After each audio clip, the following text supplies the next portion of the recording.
Hello everybody from Plant Reviews UK. Today is the 30th of April and I'm talking now about the Daffodil dinner plate. So a beautiful daffodil, a large capped daffodil in the group 2 of the daffodil classification. You can see actually the cap, the corona is so large that basically almost hide the tepals at the back.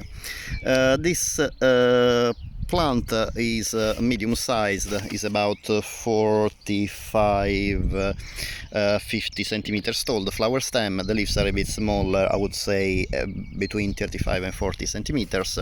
The leaves are strap shaped and bluish green, while the flower is kind of cream colored or pale yellow, I would say, with a very bright yellow corona and very nicely frilled. The shape of the corona is in a shallow bowl, and the corona itself is about 3 centimeters long. You can see it when looking at the flower sideways.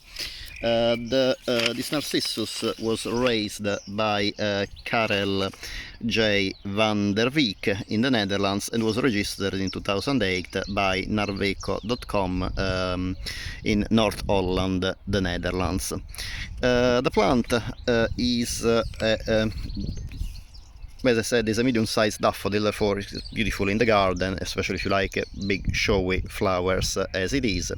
It can grow, it can be up to 12 centimeters across.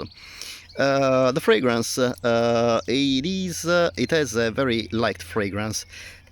Sorry for the sneeze. It has a very light fragrance, kind of sweet, pleasant, but definitely not a type of fragrance of an intensity and of a complexity I could recommend in a fragrant garden. However, if you like large cap daffodils and showy daffodils, definitely the dinner plate is one that is really good in a garden, because with such a large cap and so bright and such a big flower anyway, definitely won't go unnoticed in any garden.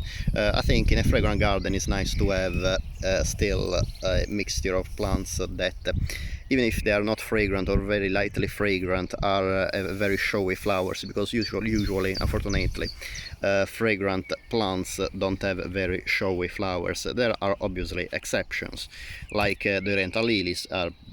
They produce really big flowers, often very brightly colored in pink or in fuchsia, and sometimes also yellow.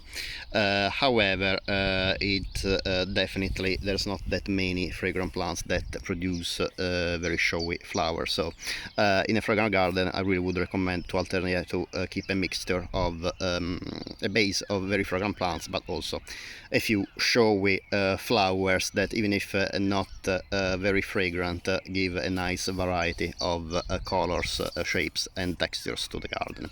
As usual, for daffodils, the bulbs need to be planted in autumn, between 10 centimeters deep and 10 centimeters apart, or a little bit more packed if they are in a pot. They will grow the leaves between autumn and winter, and will bloom in the case of the daffodil dinner plate between late winter and early spring.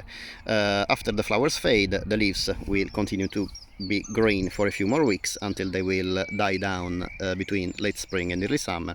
When the bulbs go dormant, it is very important then to ideally not water the bulbs at all when they are dormant, or at least water them as less as possible, because in this situation they are at risk to rot. However, obviously water the area where the bulbs are might be necessary if they are planted in the ground in a garden and the plants nearby still need watering.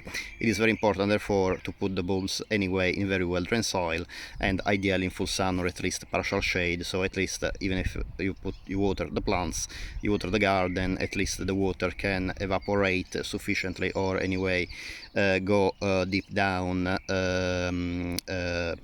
below the bulbs without the risk of waterlogging them and making them rot. As usual, I hope that you enjoyed the video. Thank you very much for watching, and if you like this video, it would be great if you could subscribe. And obviously this is completely free for you, but this would help me to grow my channel and make me recognized by YouTube, that in turn can promote my YouTube channel on the platform. Thank you very much for watching, and I hope to see you next time. Bye.